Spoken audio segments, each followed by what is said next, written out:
ఇవాళ మీరు ఆలోచన చేయండి. జగన్ అయినా, బాబు గారైనా, పవన్ కళ్యాణ్ అయినా మోడీని ఎదిరించి నిలబడే శక్తి వాళ్ళకు ఉన్నదా?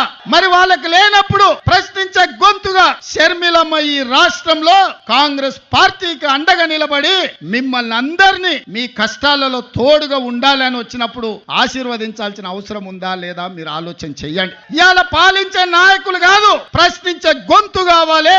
మీ తరపున నిలబడి కొట్లాడే నాయకురాలు కావాలి. వైఎస్ఆర్ వారసులు రావాలి. వైఎస్ఆర్ గారి ఆశయ సాధన కోసం పనిచేసే వాళ్ళు ఉండాలి అంటే షర్మిలమ్మకు అండగా మీరు నిలబడాలి. చట్టసభలలో కాంగ్రెస్ ను మీరు గెలిపించాలి. నేను ఎక్కువ అడగడం లేదు. 25 ఎమ్మెల్యేలు 5 ఎంపీలు ఇవ్వండి. మీ విశాఖ ఉక్కు ఒక ఇంచు కదలకుండా కొట్లాడుతుంది. నిటారుగా నిలబడి ఎవరినైనా చొక్కబట్టి మీ హక్కుల కోసం షర్మిలమ్మ ప్రశ్నిస్తుంది. మీ నిధులు మీకు తీసుకొస్తుంది. మీ సంక్షేమం మీ ఇంటికి నడుచుకుంటూ వస్తుంది. చట్ట సభలల్లో మీరు అవకాశం ఇవ్వండి. 25 ఎమ్మెల్యేలు 5 ఎంపీలు షర్మిలమ్మకు ఇవ్వండి. ఎట్లా మీ సమస్యలు పరిష్కారం కావు, ఎట్లా మీ రాజధాని నిర్మాణం కాదు, ఎట్లా పోలవరం పూర్తి కాదు, ఎట్లా ఎవడన్నా వచ్చే విశాఖ ఉక్కును ఎట్లా కొల్లగొడతారో షర్మిలమ్మ చూసుకుంటది, కంచేసి కాపాడుకుంటది అని చెప్పి నేను సంపూర్ణంగా విశ్వసిస్తున్నా. ఇవాళ నిజమైన వైఎస్ఆర్ అభిమానులకు, కాంగ్రెస్ పార్టీ కార్యకర్తలకు, ఆంధ్రప్రదేశ్ లో అనాథగా ఆలోచన చేస్తున్న ఇక్కడి యువకులకు ఈ రోజు నిర్ణయం తీసుకోవాలి. మీరు అనుకోవచ్చు రెండు వైపులా ఉద్దండులాగా ఉన్నారు, మనతోని ఏడైతుందని. నేను ఒక్క మాట గుర్తు చేయదలుచుకున్నా. తెలంగాణలో కూడా గట్లే ఉండే. ఓ పక్కన మోడీ, ఇంకో పక్కన కేడి. ఉప ఎన్నికలలో 3200 ఓట్లు వచ్చినాయి మాకు.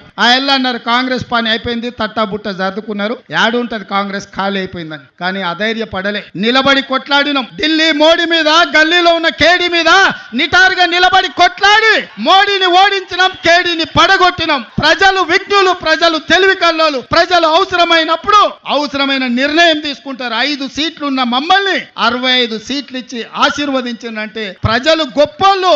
ఇవాళ ఇక్కడ కాంగ్రెస్ లేదు అని అనుకుంటుండొచ్చు, కానీ ఈ సభను చూసిన తర్వాత నాకు సంపూర్ణమైన విశ్వాసం వచ్చింది. మా షర్మిలమ్మ ఆంధ్రప్రదేశ్ కు ముఖ్యమంత్రి అయి తీరుతుంది. మీకు సంక్షేమ రాజ్యాన్ని, అభివృద్ధి రాష్ట్రాన్ని అందిస్తుంది. నేను తోడుగా ఉంటా. మీ పక్కనే ఉన్న ముఖ్యమంత్రిని, పార్టీ అధ్యక్షుని షర్మిలమ్మకు అండగా నిలబడతా.